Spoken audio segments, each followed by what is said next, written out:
Desa Kuala Lama merupakan desa yang terletak di salah satu kecamatan di Kabupaten Serdang Bedagai, Sumatera Utara. Tepatnya terletak di Kecamatan Pantai Cermin.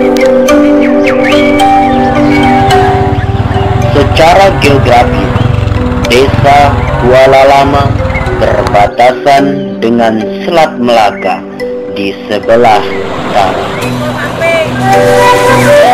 Desa Kuala Lama dapat dijangkau dalam waktu sekitar 40 menit perjalanan dari ibu kota kabupaten, dengan jarak sekitar 30 km, sedangkan dari pusat kecamatan sekitar 1,5 km.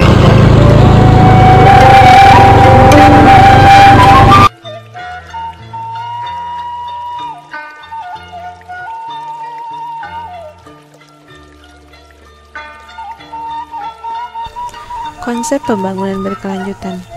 Paradigma pembangunan berkelanjutan pada dasarnya merupakan solusi dari 3 paradigma pembangunan yang terkait dengan lingkungan dan sosial, yaitu bahwa lingkungan untuk pembangunan ekonomi, lingkungan untuk manusia, dan lingkungan untuk lingkungan.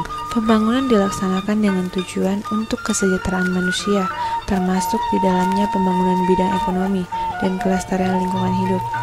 Prinsip-prinsip dan pelaksanaan pembangunan berkelanjutan menurut Michel 2006 meliputi terpenuhnya kebutuhan dasar pokok manusia, tercapainya keseimbangan dan keadilan sosial, memberikan kebebasan untuk menetapkan nasibnya sendiri secara demokratis, menjaga kelestarian ekosistem lingkungan dan keanekaragaman hayati, mempertimbangkan aspek-aspek kesatuan antar aspek lingkungan, aspek sosial, dan aspek ekonomi.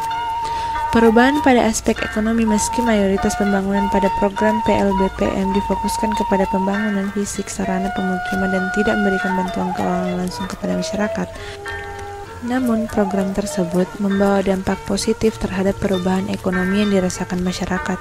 Seperti halnya bantuan rumah baru yang permanen menyebabkan masyarakat kurang mampu yang mendapatkan bantuan rumah tersebut tidak perlu lagi menyisihkan uangnya untuk keperluan perawatan rumah atau ongkos sewa rumah. Mereka bisa menggunakan uang perawatan tersebut untuk hal lain yang lebih bermanfaat seperti pendidikan maupun kesehatan keluarga. Selanjutnya, proses pembangunan yang dilaksanakan sepenuhnya oleh masyarakat menjadikan mereka memiliki otoritas dalam penentukan pekerjaan. Umumnya, bila ada program pembangunan yang dilakukan pemerintah, para pekerja didatangkan dari luar desa. Maka kali ini, masyarakat terutama tukang bangunan memiliki kesempatan untuk bekerja membangun daerahnya sendiri sebagai buruh bangunan. Dan tergeraknya masyarakat untuk bekerja secara kelompok memberikan perubahan ekonomi kepada mereka sendiri. Masyarakat yang dulunya menggantungkan modal kepada tengkulak, kini sudah mulai melepaskan diri dari jeratan tersebut dengan bekerja secara kelompok. Masyarakat lebih memilih untuk menggantungkan keuangannya melalui sistem finansial lewat kelompok mereka. Melihat pelaksanaan siklus pemberdayaan masyarakat dan pengembangan kapasitas masyarakat yang ada di Desa Kuala Lama saat ini, maka sebenarnya masyarakat telah siap untuk melanjutkan program pemberdayaan di desanya. Kesimpulan ini didukung dengan telah terbentuknya kesadaran masyarakat untuk bekerja secara berkelompok. Keberlanjutan program pemberdayaan masyarakat di desa juga terkait adanya keinginan masyarakat untuk membentuk koperasi. Inisiatif pembentukan koperasi ini didasari dari keinginan masyarakat untuk terlepas dari bantuan pinjaman berupa hutang yang menjerat dari para nelayan majikan. Dengan koperasi juga memungkinkan untuk terbentuknya dukungan dan kerjasama yang melibatkan lembaga pendanaan pemerintah maupun non-pemerintah. Saat ini koperasi dengan sistem syariah berupa BMT atau Baitul Mal wa Tamwil dengan nama yang sama dengan nama kelompok bina nelayan telah melayani permodalan dan usaha simpan pinjam bagi nelayan. Koperasi ini juga menyediakan penjualan beberapa barang kebutuhan untuk kegiatan perikanan seperti jaring, tali, pemberat, dan lain sebagainya. Indikator selanjutnya yang menunjukkan keberlanjutan pemberdayaan masyarakat nelayan di Desa Kuala Lama adalah kepercayaan dari pemerintah, baik pemerintah pusat, pemerintah daerah provinsi, maupun pemerintah daerah kabupaten. Hal ini ditunjukkan dari beberapa kegiatan yang dilakukan untuk meningkatkan sumber daya manusia di Desa Kuala Lama, sehingga berimbas kepada masyarakat di dusun lainnya. Kegiatan dari pemerintah yang diluncurkan seperti kegiatan pendidikan dan pelatihan, kegiatan pemberian bantuan alat tangkap ikan dan bantuan perahu nelayan, kegiatan pendidikan dan pelatihan bagi wanita nelayan, kegiatan usaha pengolahan perikanan, dan lainnya.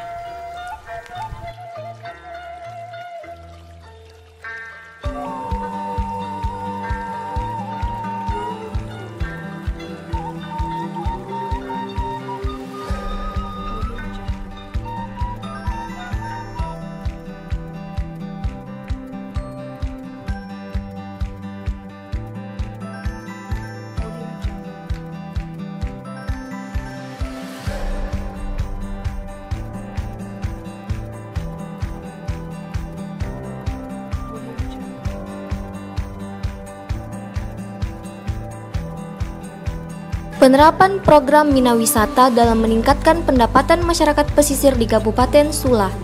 Konsep yang digunakan untuk mengembangkan kawasan pesisir yaitu berbasis Minawisata adalah pendekatan pengelolaan terpadu yang berbasis konservasi dengan menitik beratkan pada pengembangan perikanan dan pariwisata bahari.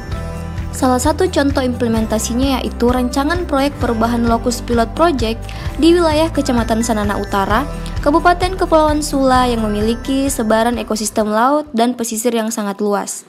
Proyek ini diharapkan mampu mengembangkan potensi yang dimiliki secara komprehensif dan mampu menambah income masyarakat dan daerah. Pulau Kucing adalah salah satu contoh keberhasilan proyek ini, yang awalnya hanya sebagai tempat pengasingan kucing liar, kini menjadi tempat pariwisata yang banyak diminati. Tidak hanya itu, kini Desa Fakwe juga mengembangkan pulau ini menjadi tempat hutan mangrove yang banyak diminati oleh wisatawan. Proyek perubahan Minawisata ini merupakan sebuah gagasan dan konsep pemanfaatan sekaligus pengembangan potensi sumber daya pesisir dan laut demi kemaslahatan dan kesejahteraan masyarakat pesisir.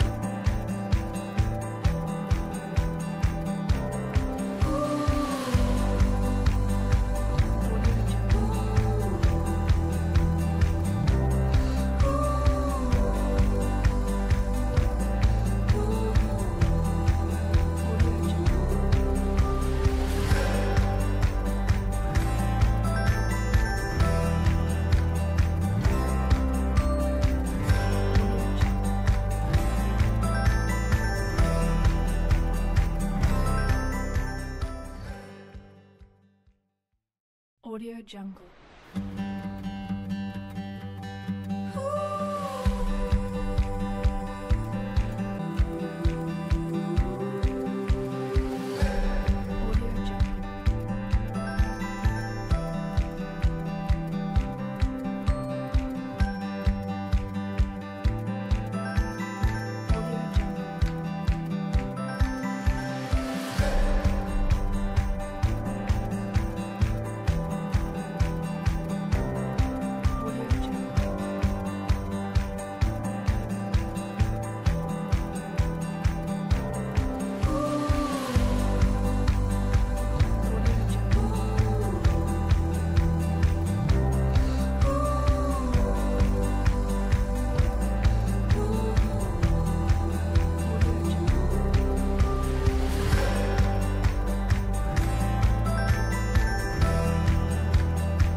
Audio Jungle.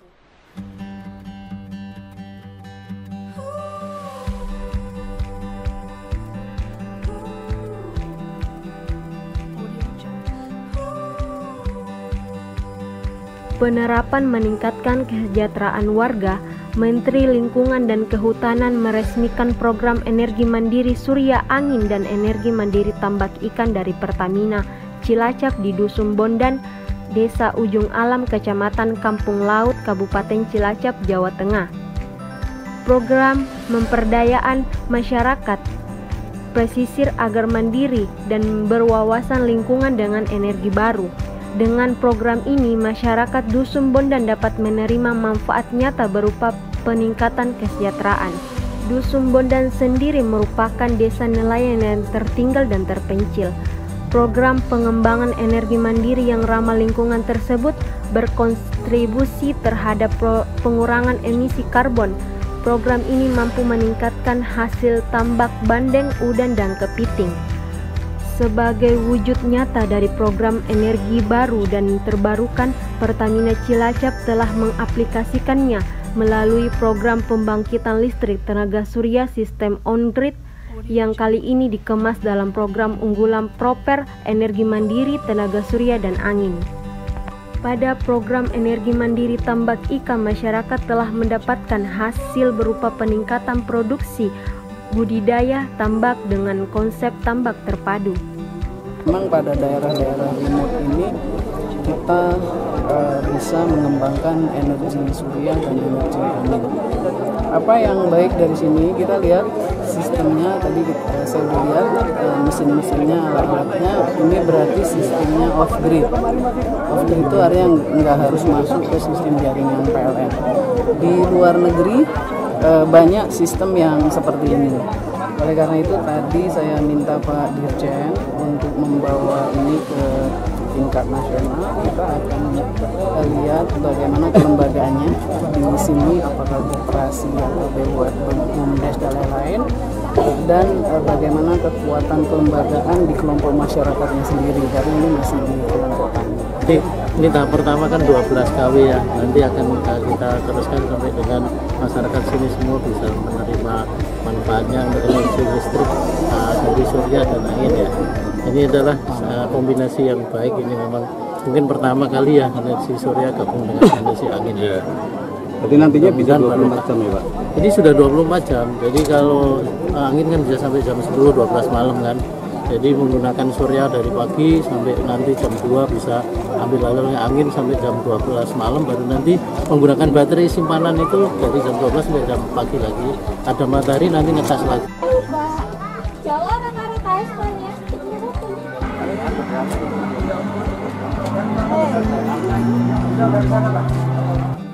Selain itu, dalam rangka menularkan semangat pembangunan energi bersih yang berwawasan lingkungan, Pertamina Refinery Unit 4 juga telah menjalankan program Kolak Sekancil atau konservasi laguna kawasan Segara Anakan Kampung Laut. Ini merupakan kerjasama Pertamina Refinery Unit 4 dengan kelompok masyarakat Kridawan Lestari, Dusun Lempong Pucung.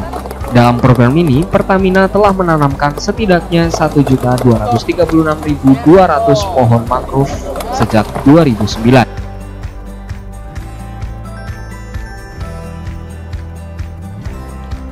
Pembangunan sektor pariwisata merupakan salah satu program andalan pemerintah Kabupaten Malang untuk meningkatkan pembangunan ekonomi daerah melalui objek wisata Pantai Balakambang yang berada di Desa Srigonco, Kecamatan Bantur, Malang, Jawa Timur. Pemerintah Kabupaten Malang menjalankan kebijakannya dengan memposisikan diri sebagai koordinator, entrepreneur, serta stimulator agar pemerintah Kabupaten Malang mampu meningkatkan PAD melalui sektor pariwisata dari tahun ke tahun. Sebagai koordinator, pemerintah Kabupaten Malang telah berhasil menciptakan perencanaan yang terpadu dalam pengembangan pariwisata melalui RPJMD dari tahun 2010 sampai 2015 dan Perda nomor 8 tahun 2006 tentang perusahaan daerah jasa-jasa yang mengelola sektor pariwisata. Sebagai fasilitator, pemerintah Kabupaten Malang memfokuskan pembangunan pariwisata yang diprioritaskan pada pembangunan infrastruktur jalan lintas selatan dan pembangunan wilayah. Dan sebagai stimulator, pemerintah Kabupaten Malang mampu menarik dan investor untuk berinvestasi di sektor pariwisata dengan perusahaan daerah jasa-jasa selaku pengelola Pantai Balakambang tersebut. Adapun kelebihan dan kekurangan kebijakan pemerintah Kabupaten Malang dalam pengembangan objek wisata Pantai Balakambang. Kelebihan kebijakan pemerintah dalam pengembangan pariwisata Pantai Balakambang itu dapat meningkatkan perekonomian masyarakat sekitar, dan pemerintah Kabupaten Malang lebih memfokuskan dan memprioritaskan pembangunan infrastruktur jalan lintas selatan dan pengembangan wilayah. Adapun kekurangannya yaitu tidak adanya anggaran dan bantuan dana sebagai upaya memfasilitasi pembangunan sarana dan prasarana penunjang pariwisata untuk mengundang investor untuk menanamkan modalnya. Dan dalam pengelolaan objek wisata Pantai Balakemang, kurangnya upaya pemerintah untuk mengoptimalkan promosi wisata yang intens dan berkelanjutan. Waktunya main.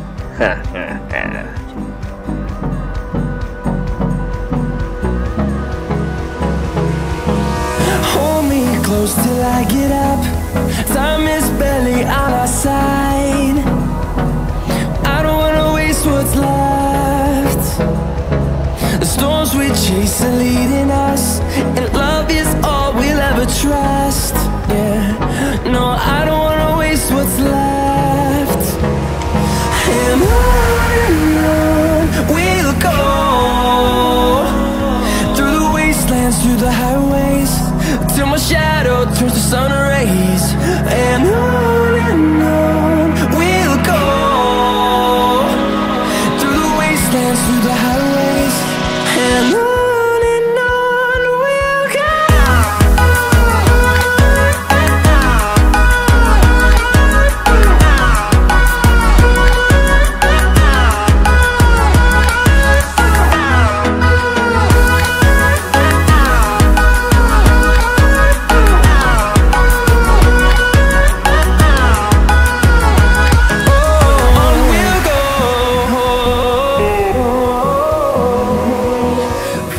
Dan beneran kan apa yang kita takutkan? Karena kita datang ke sana pas musim hujan. Jadi kondisinya kayak gini guys. Tapi pemandangannya keren banget. Kayak Niagara ya. These walls fighting to create a song.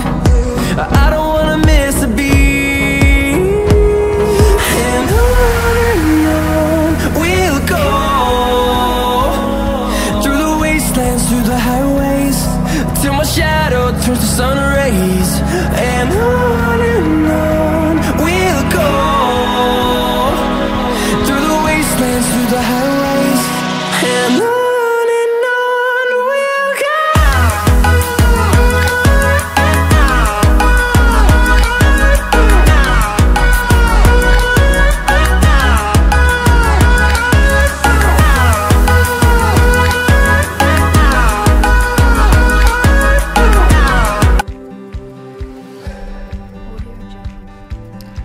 Pemerintah Sulawesi Tengah serius mengembangkan pariwisatanya dan turut menggerakkan ekonomi kreatif dalam mendukung pengembangan pariwisata berkelanjutan, yang dimana dalam hal ini mereka membuktikannya dengan cara menggelar rakornis pengembangan infrastruktur kepariwisataan yang berkelanjutan, maju, mandiri, dan berdaya saing di kawasan timur Indonesia. Kegiatan ini diadakan pada tanggal 19 Februari 2020, di mana pada kegiatan ini narasumbernya yaitu Direktur Pengembangan Destinasi Regional 2 Kemenparekraf Wawan Gunawan. Ia memaparkan kebijakan dan strategi pengembangan destinasi pariwisata Sulawesi Tengah melalui penggerakan ekonomi kreatif dan penerapan pariwisata berkelanjutan di Sulawesi Tengah, yang dimana hal ini ditetapkan bahwa kepariwisataan berkelanjutan dapat mempengaruhi ekonomi berkelanjutan yang ada di Sulawesi Tengah. Nah, dalam hal ini mereka mengembangkan dua pariwisata yang paling unggul, yang dimana itu Togean yang memiliki julukan The Coral of Three Angels. Togean ini memiliki wisata yang berada di bawah air dan dijuluki oleh The Coral of Three Angels sebagai cagar biosfer dunia yang ditetapkan oleh UNESCO pada Juni 2019. Nah, di Sulteng juga memiliki pariwisata yaitu Pulau Dua yang berpotensi bawah lautnya tak kalah luar biasa.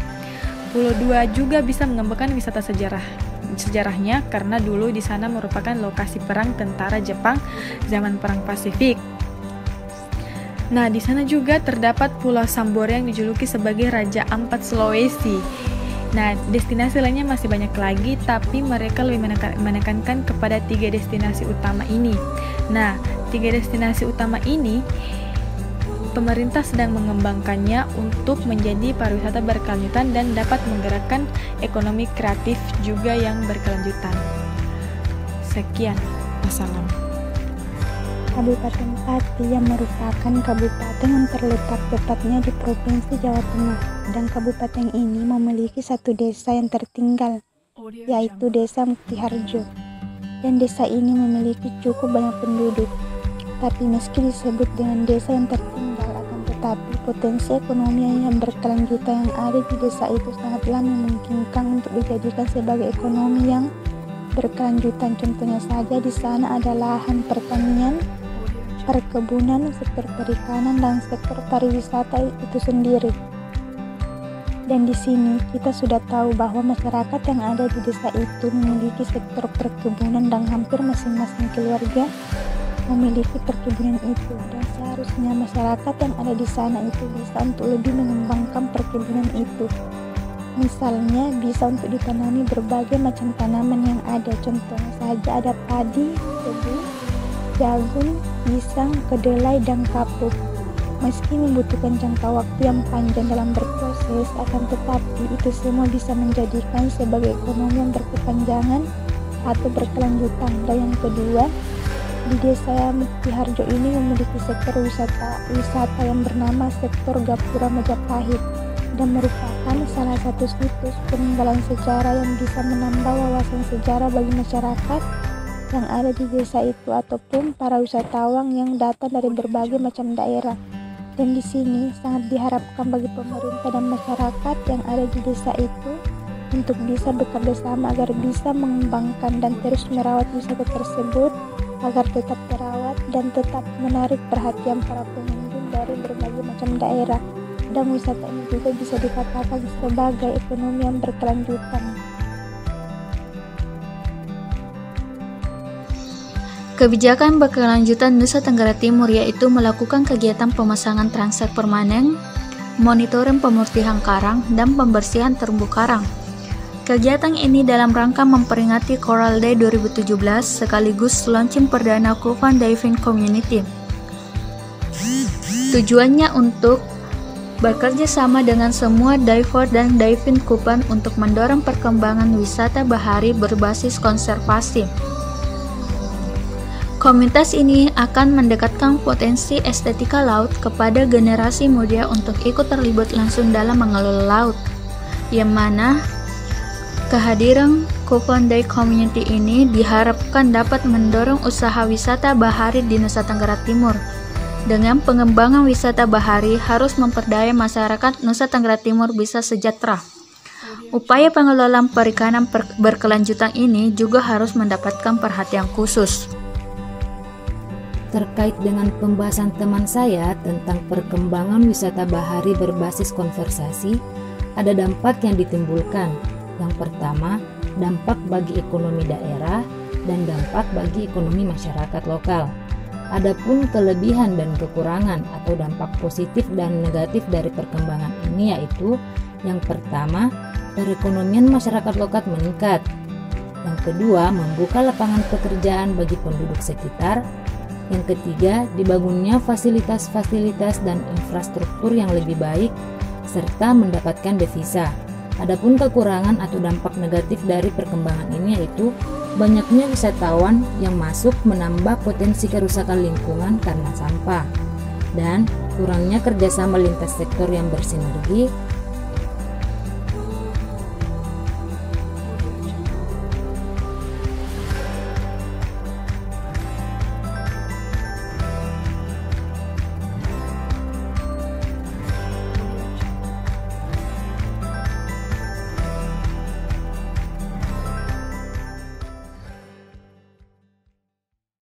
Audio Jungle.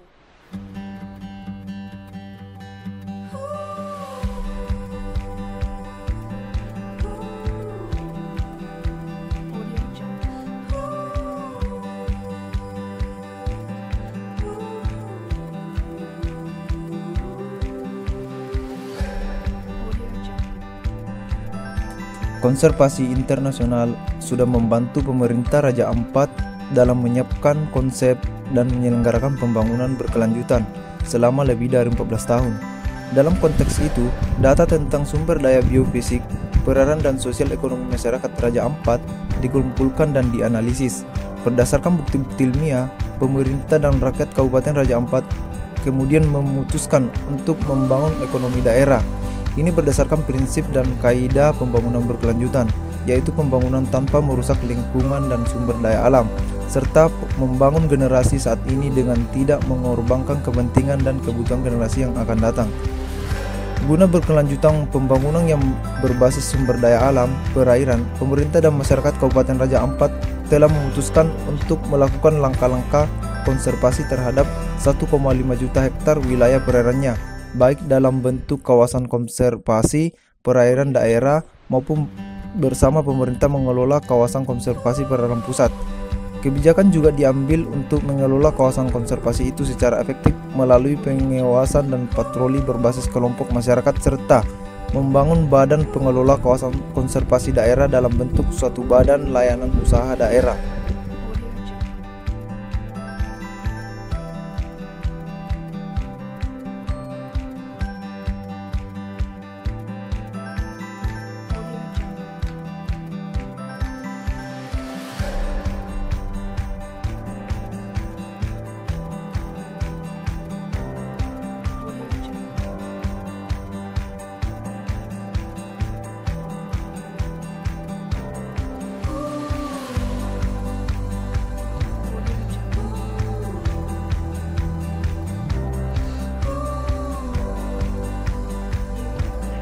Pengelolaan kawasan konservasi perairan di daerah Kabupaten Kaimana yang dirancang untuk tahun 2000 akan menghadapi tantangan besar dalam pengelolaannya.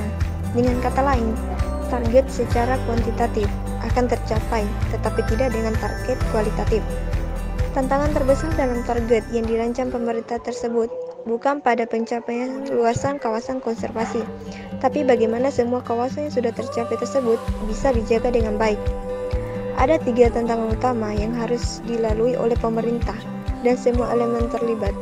Ketiga elemen tersebut adalah bagaimana pengelolaan kawasan bisa efektif, penurunan alokasi pendanaan konservasi laut dari pemerintah, dan konflik pembangunan antar sektor yang terjadi di dalam kawasan konservasi laut. Kawasan konservasi laut semakin tertekan karena komitmen pemerintah untuk mendanai program konservasi semakin menurun. Status kawasan konservasi tidak membuat program perlindungan ekosistem dan genetik menjadi mudah dilaksanakan. Sebabnya, konflik pembangunan dan pemanfaatan sumber daya laut juga masih sering terjadi di dalam kawasan.